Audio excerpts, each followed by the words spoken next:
white-tailed guanin hanging out there, also known as a spot-nosed guanin because of the white spots on their noses. And they share this habitat with the Allen swamp monkey. But yes, they are a very, very active species, quite social. So yes, you'll see them hopping around in here, and they love all of the enrichment. So we'll talk a little bit more about enrichment a little later on, but enrichment is anything that's inside of an animal's habitat that gets them to engage in natural senses and behaviors. Now we're going to be headed to the left here, but I want you all to actually look to the right as we do, and that is the Asian Passage. So that's also where you're going to find our Asian cats like the Amur leopard, the most endangered big cat species in the world, but we also have the red pandas there, and Clark is my favorite. They have their own personalities, they are hilarious. But if you look to the left, folks, we have our African marsh habitat. Okay. Now in here we have a number of different species, and we also have a flamboyance of flamingos. So a group of flamingos is known as a flamboyance. That's very fun to say. And our flamboyance is made up of two different species.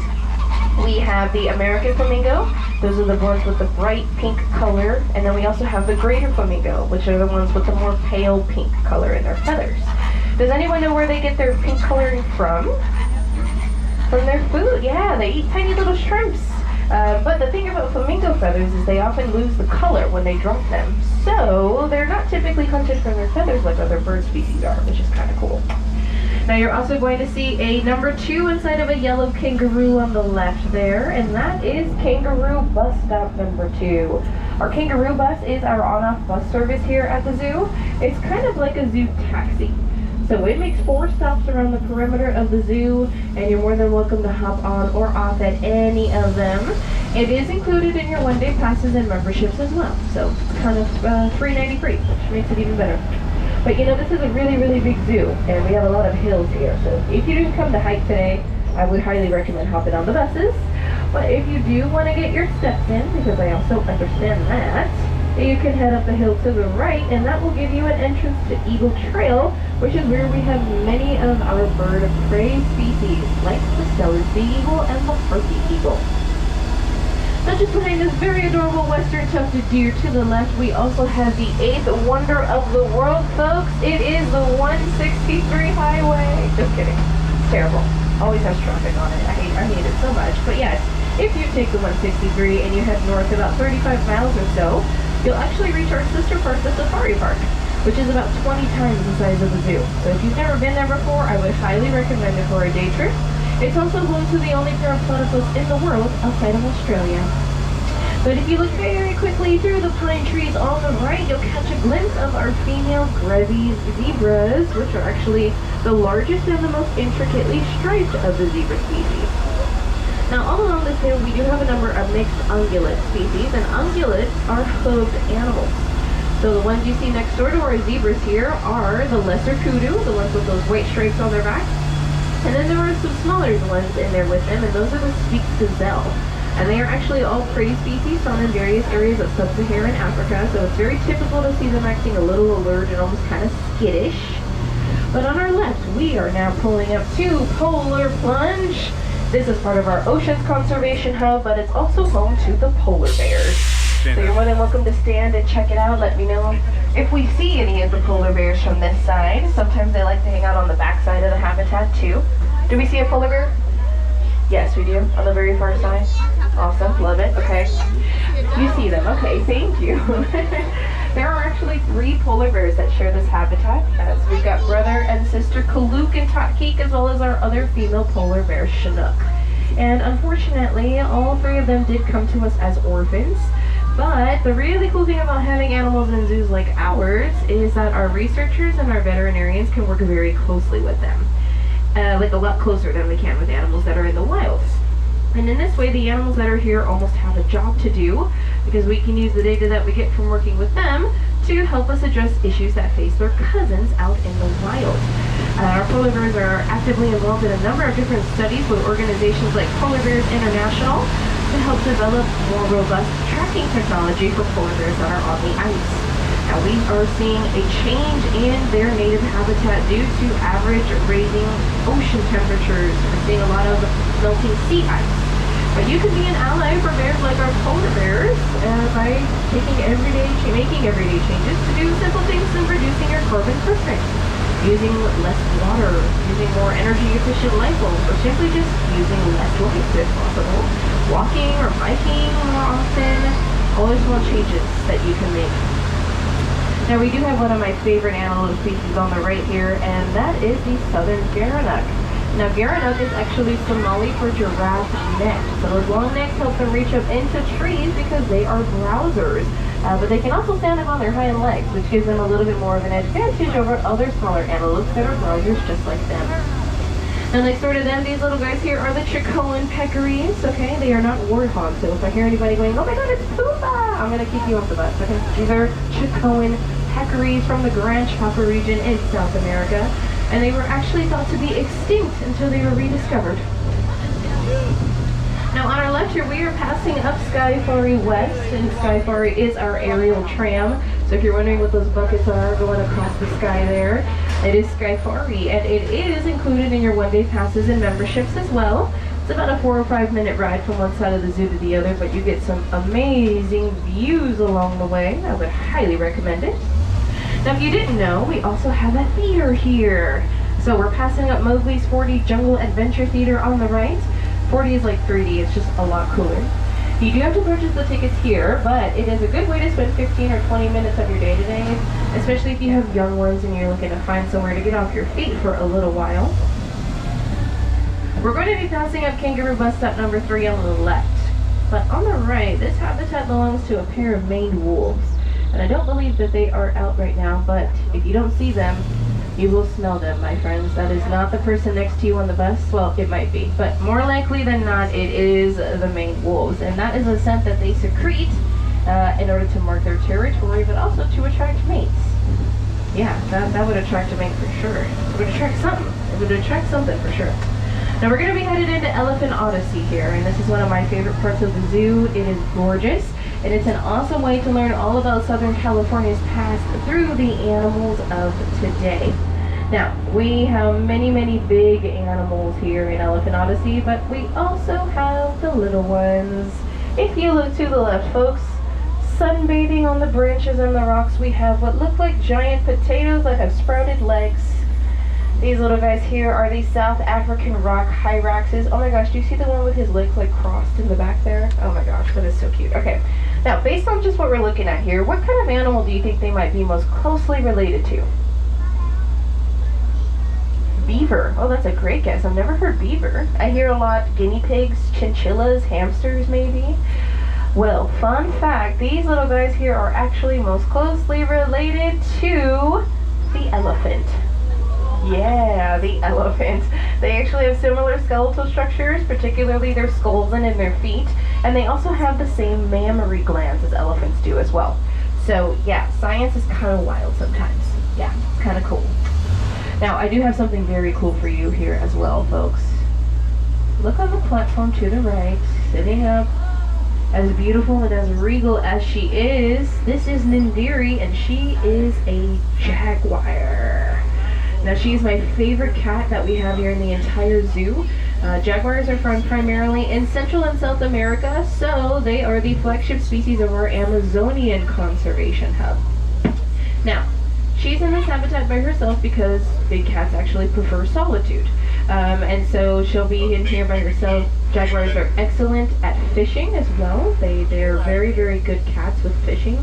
They're also excellent at climbing. So you'll see a lot of high trees in here. She will love to sit perched up there, and she will love to spy as well. And you know, as beautiful and as iconic as she is, habitats like hers in dense forested areas are under threat because of things like coffee. If we have any coffee drinkers on board, I see a lot of young ones, so I'm sure we definitely do. You can be an ally for species like Nindiri in the way that you purchase it. We always recommend fair trade, shade-grown coffee, which is coffee grown in the shade of forests that are already existing instead of cutting down those forests to produce mass amounts of it. Not only do you support local communities that take care of those smaller farms, but you get to help preserve the habitat for species that depend on it, like Nindiri. But next door to Nindiri, what do we have? That is an African lion, folks. Yes, this is our male African lion. His name is Ernest. And he's in this habitat here wondering what's happening. He is gorgeous though, is he not? I mean, come on. Now, lions are typically found living in the savannas of Africa, and it's very cool that he's up and awake right now, because what are lions doing most of the time? Sleeping. Yes, bingo, sleeping. They spend a good portion of their day sleeping, and that is because in the savannas of Africa, is it really hot or really cold? Hot. Very hot. So they spend most of their time sleeping to conserve their energy. But at night, when it's a lot cooler, that is when they are the most active. And in a pride of lions, which is a group of them, that is when you will see most of the hunting being done. And in a pride of lions, it is not the males who do the hunting, my friends, it is the females. They are smaller, so they tend to be faster. They are also more agile than the males are too. But as iconic as lions are to the African savanna, their numbers have dropped substantially within the last 50 years. Mostly because we want to live in the same spaces that they do. We want to eat the same resources that they do, things like cattle especially. So you can actually be an ally for our lions too. There's for a number of different animals. If you're interested, you can go onto our website, sdzwa.org, and you can actually sign up to be a volunteer community scientist that helps spot these animals and images taken by remote field cameras to help us better understand their patterns in the wild. Okay, now we're coming up to one of the stars of the show here in Elephant Odyssey. So in this habitat here we have, oh my goodness, this is one of our African elephants here. We do have 3 African elephants, 2 males and 1 female. And I'll talk to you a little bit more about the difference between an African and an Asian elephant. But I want you to notice that there's a few things going on in there as we pass by. And the first thing I want to point out to you is you'll notice that the living trees that are in there have protection around the base. Right? You see that ring of wood that's kind of linked up together there? That is because as wonderful as elephants are, they're quite frankly, they're bullies. So they will completely bulldoze a tree down in order to get to the leaves and to the bark on them. Now these 2 here are our young male African elephants. They are brothers Sunzu and Nepo, and both boys were born at the safari park in 2010 and in 2011. And they are here now to establish a juvenile herd, which is something that will happen in the wild where males lead the herd to establish their own, but elephant herds are actually a matriarchal society. We do also have an elephant in the Elephant Care Center, so we are going to be passing through here quietly, but you're all more than welcome to observe.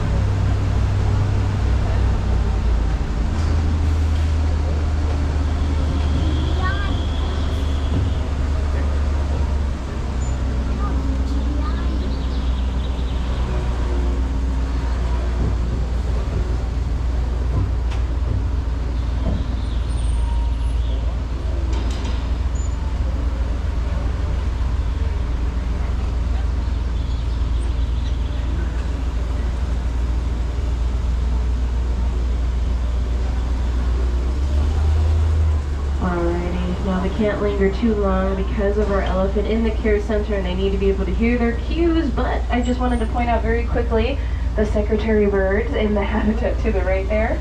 We do have a pair in here, 1 male and 1 female, and up in the very high nest there is very likely our male, which is Charlie, and that's because Stella prefers the lower nest here.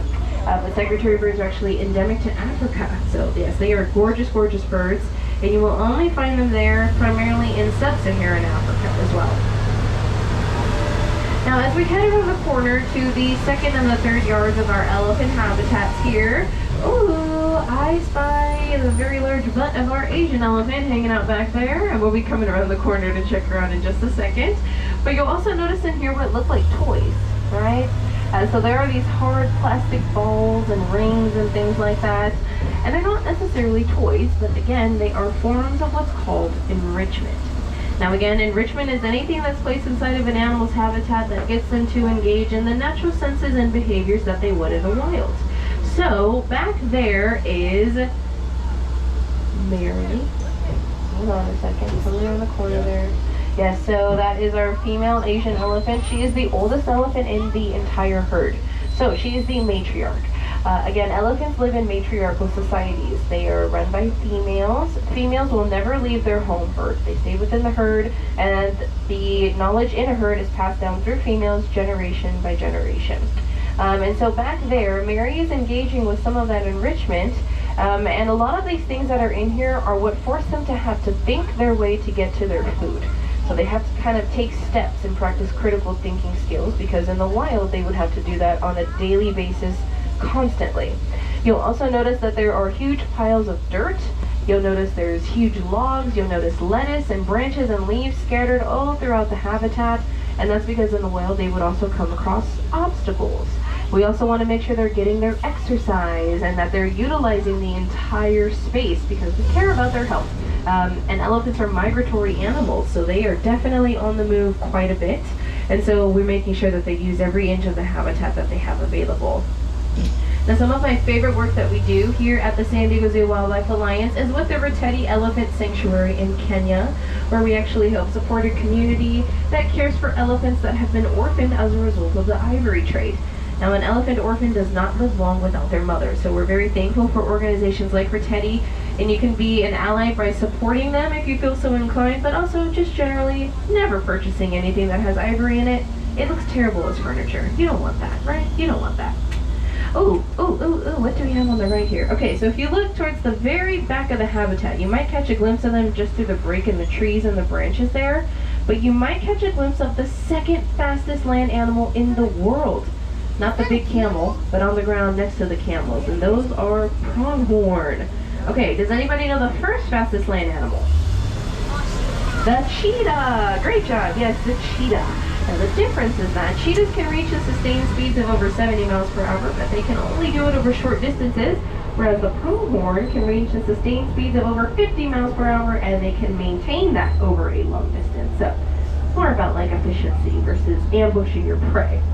Now, coming up on the right here is one of our most well-known and successful conservation efforts. They are part of our Southwestern Conservation Hub, which of course includes San Diego County. But in the habitat here, we have a pair of California condors.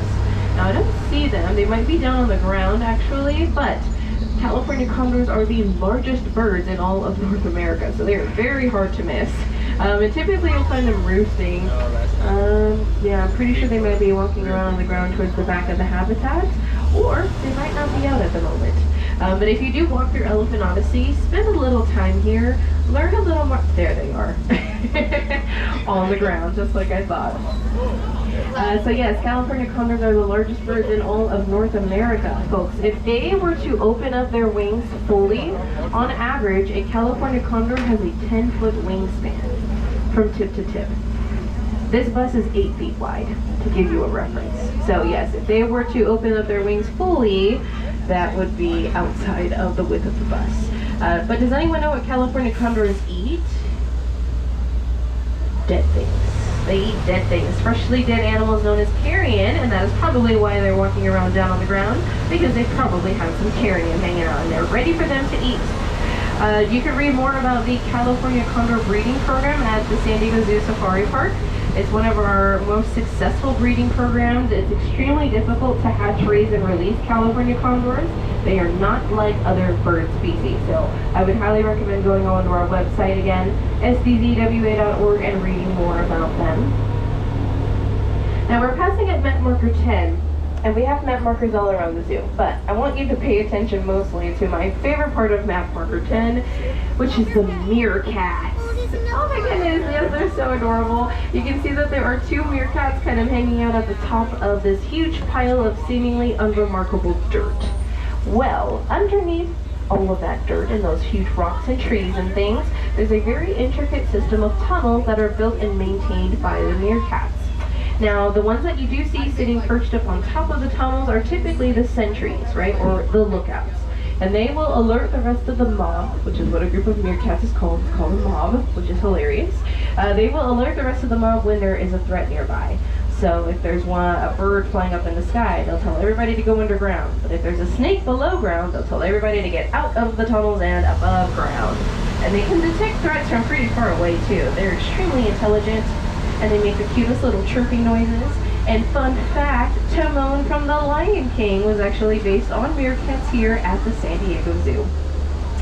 Now we're passing up our African Kofi habitat here, and those are not statues, my friends. Those are actual real-life cliff springers, which are the smallest antelope species in the world. They are absolutely adorable, and they have these tiny, tiny little hooves that are about the size of a dime, and they kind of act like suction cups. A kofi is like a unique type of rocky oasis, if you will, and they spring up in areas of the African savanna, and so they use those suction cup hooves to help them stay stable on the rock when they're bouncing around, and they're very, very precise as well.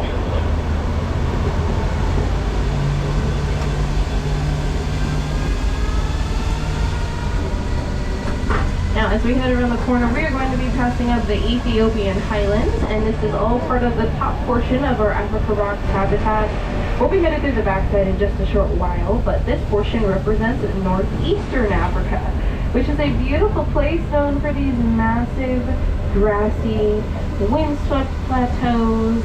And down at the base of those plateaus is really fertile soil, which provides the world with Ethiopia's #1 export, coffee. Yes, it is coffee again, coffee. The world goes around because of coffee. Okay, now some of you came today excited to meet the gray and fuzzy representatives from Australia, the koalas, and you will find them in the habitat on the right here at the Australian outback, just inside of the urban jungle. Now that building at the center of the habitat is the Queenslander House, and it is meant to represent a version of traditional Australian architecture. It can also capture rainwater whenever we get rain here in San Diego. But when we do, our horticulture team will actually use that to water the plants here at the zoo. Because, you know, we preach sustainability, so we should practice it too, right? And you'll see other efforts to be sustainable here on zoo grounds at places like our dining establishments, where all of the flatware you get to eat with are made out of plant fiber and they're biodegradable. But also, all the trash bins that you dump your trash in are made out of recycled plastic. Alright, now, we're going to head down Center Street here, and I'm going to ask if anyone on board is excited to see any bears today. Okay, well we have 2 sloth bears right at the top of the hill here, and I'm going to creep forward because they're hanging out on the very far right of the habitat, but I'll creep forward so everyone will hopefully get a chance to see them. Sloth bears are found typically in India, but they can be found in other areas of southeastern Asia. Now, despite the name, sloth bears are not related to sloths. There are some behavioral similarities. Typically, well, not typically, but sometimes you will find them hanging upside down from trees like sloths do as well. And you'll also see that they have really, really long front claws. But those long front claws are actually helpful for their favorite food source, which is actually termites. They love to eat termites. So they use those really long front claws to tear down the termite towers. Now we have a pair in here. This is Shala and Kartik, our female and male, and they are part of the species survival plan. And yes, you can see walking on the hind feet there. Very, very cool. Anybody remember Baloo? From what? The Jungle Book? Yes, he is a sloth bear as well. Yeah, I know. And all sloth bears have those huge, massive ears and very, very shaggy fur. And that shaggy fur is actually primarily used for transporting cubs. So when they travel long distances, they will carry cubs on their back and they will cling to that really long fur. And sloth bear cubs also have very shaggy fur and extremely huge ears. So we're hoping for some cubs out of these 2. Again, they are part of the species survival plan for the sloth bear. So again, we're hoping that we get very, very lucky with these 2 as well. Okay, now just next door to our sloth bears, my friends, we do have a very, very rare and elusive cat. Sitting up on the platform to the left here is a snow leopard. Yeah, Boo is correct because they are absolutely gorgeous. There are 2 snow leopards in this habitat actually. One lets you see them, the other one is extremely good at hiding. We have a male and a female in here. And you can see that the coloring on their coat is quite gray with black spots, and that is because they are typically found in the very, very sparsely vegetated terrain of the Himalayas. So, gray, rocky terrain, little vegetation, you need fur that helps you blend in as a form of camouflage. And this cat is so well at hiding that we actually do not have an accurate count of how many are left in the wild because they are so rarely seen. Much of the evidence that we have of the snow leopards are because of the camera traps that are set up there by different researchers. And so we do know that they are critically endangered, and that is largely due to being hunted for their fur. But be an ally for wildlife, folks, and never purchase anything with animal fur, because you know what? I gotta be honest with you, it's never gonna look as good on you as it does on them. So you can just leave it on them, right? They're much better at taking care of it too. If you can't see, well, she's facing the opposite direction, but they have these really long bushy tails as well, and they actually wear it like a scarf, right? So let them use it as a scarf. You don't need it as a scarf. We also have African penguins. Yes, surprise. So these here are the South African penguins, and they typically would be found in Africa rocks at the bottom of the hill, but they are here temporarily to be protected from the highly pathogenic avian influenza that's currently going around.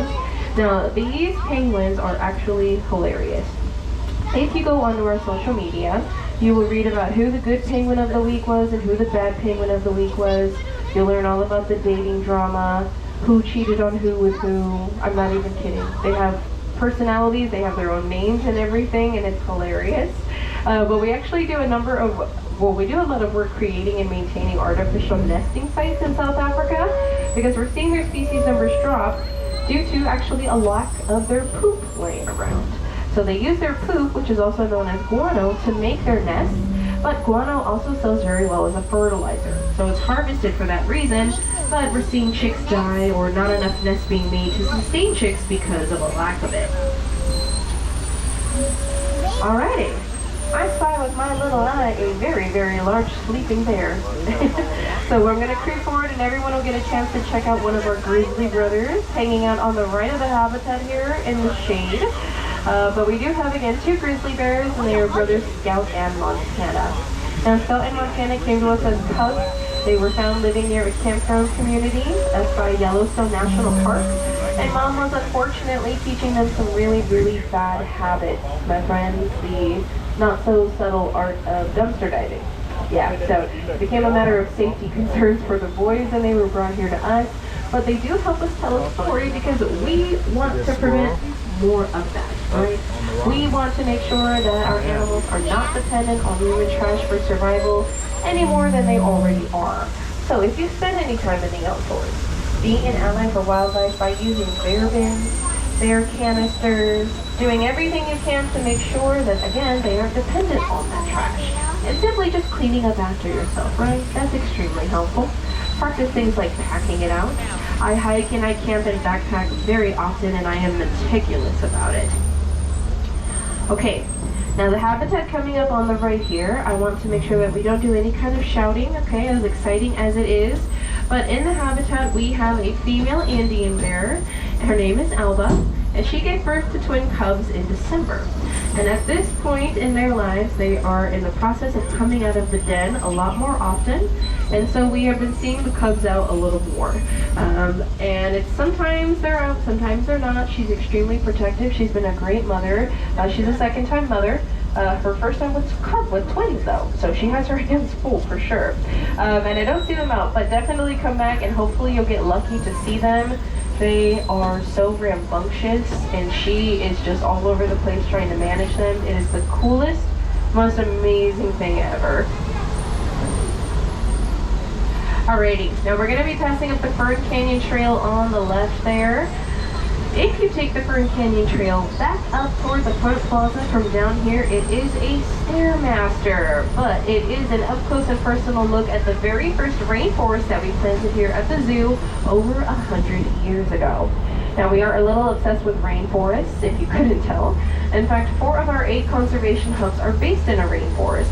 And many of the species that you'll find in one can be seen on the Sunbear Trail to the right. We have many monkey species like the Francois Langer monkeys. Sometimes you see them hanging out there. But we also have many tropical or bird species that you'll find inside of a rainforest. And they can be seen inside of Owen's Aviary on the left. Now, Owen's Aviary is actually the largest in the entire zoo. It is home to over 200 free-flight birds representing over 30 different species. And one of the cooler things that you can do is to go inside of the aviaries and actually just be still. And if you're still enough, they will fly pretty close to you, and you will get some excellent photographs out of it. It might not get you on the cover of Nat Geo, but you know, it's a cool screensaver for your phone, maybe, something like that. Alrighty, now we're going to pass through the Huame Plaza here, and we're headed straight on up the hill into Africa Rocks. Now, of the entire zoo, this is my favorite part. It is huge, and Africa Rocks is designed to represent a number of different ecosystems representing the entire continent of Africa. And what I love about it is because I'm a geographer, I feel like I'm traveling the continent. So, let's travel together. We're going to start at the southern end, and again, typically this is where you would find the South African penguins. But just underneath this huge pool and habitat, there is a massive tank that has a number of different beautiful fish species that you would find off the coast of South Africa as well. We're going to continue northward, and you will find that beautiful waterfall to the left there. That is Rady Falls, and it is the tallest man-made waterfall in Southern California. It actually drops about 65 feet into what represents the swampy and the marshy habitats of Central and Western Africa. And down at the base of it, you will find some dwarf crocodiles swimming around, and you can also walk around the back of the waterfall. So it's a really cool spot to go and take photos and make TikToks and things like that. Okay, now we're going to leave the mainland and head off the coast to Central Eastern Africa to the island of Madagascar, where I spy, with my eyes, some lemurs. So I'm going to creep up the hill here, and if you all look down at the ground, you will see a ring-tailed lemur sunbathing. Now we do have 5 different lemur species represented here of the hundreds that are endemic to Madagascar. Again, one of which being the ring-tailed lemur. But my favorite is the cockroach shafaka lemur, because I grew up with Zabumafu, and Zabumafu was a cockroach shafaka lemur as well. Alright, now let's leave the island and we're going to head back toward the mainland and northward towards the acacia woodlands. It's a habitat with some vervet monkeys, but we also have leopards. And as you head northward back toward the Ethiopian highlands, you will also find 2 habitats, one of which belong to the gelada monkeys, which are my favorite monkeys in the world. They are found living typically on the cliffs and plateaus of the Great Rift Valley in Africa. But you will also find a habitat with a troop of hamadryas baboons, and they are gorgeous. So make sure you spend more time in Africa Rocks before you leave today, and it's easier to walk down it from the top than it is to walk up it from the bottom. That is a little pro tip there for you. But if you look to the right and way up in the trees there, you're going to get a look at the backside of our koala habitats, and you will see them perched up there, likely sleeping. And that is because koalas spend about 20 to 22 hours a day sleeping, like a lot of time. And that is because of their food source, right? What do koalas eat, by the way? Eucalyptus, bingo. Yes, they eat a number of different eucalyptus species, and it actually takes a lot of energy for them to digest it and to break it down, which is why they spend so much time sleeping. Now they're what's known as a specialized animal because they're the only ones that have been able to adapt to digest and break down that eucalyptus with the digestive enzymes in their stomach, but it does make them really vulnerable to change, right? Because again, that's the only thing that they eat. So we have done a lot of work with this group here, and we've done a lot of work with organizations in Australia like the University of Queensland to use the data that we get from this group to help us address issues that they face in the wild. Now something that you can imagine that probably affects koalas very greatly is wildfire. Well, back in 2020, if anybody remembers, that's how the year started, is with a number of bushfires in Australia that spread very rapidly across the country. Well, thanks to donations from visitors like yourselves that poured into the San Diego Zoo, we were able to send that money directly to Australia. And we also sent volunteers and researchers to help rescue a number of them and to help release them back into the wild when it was safe to do so as well. So that's just one example of how your visits here directly contribute to saving animals in the wild. Now we're passing through Sydney's Plaza. To the right is the urban jungle where you'll find the cheetahs and the giraffes and the hippos. And while we do have many gardens here at the zoo, my favorite is the beer garden on the left. For conservation purposes, of course. But if you look to the right, we also have Sydney's Grill with some good barbecue if you're hungry. Center Street is to the right. That will take you back to the bears and the snow leopards and penguins. On the left is the pedestrian path, which will take you back toward the front plaza and the exit. Along the way, you'll find more species from our Australian Forest Conservation Hub, like the Tasmanian devils, the wombat, and the kookaburra.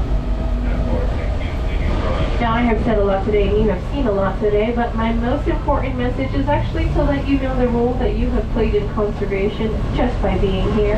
And that is because the San Diego Zoo Wildlife Alliance is a non-profit organization.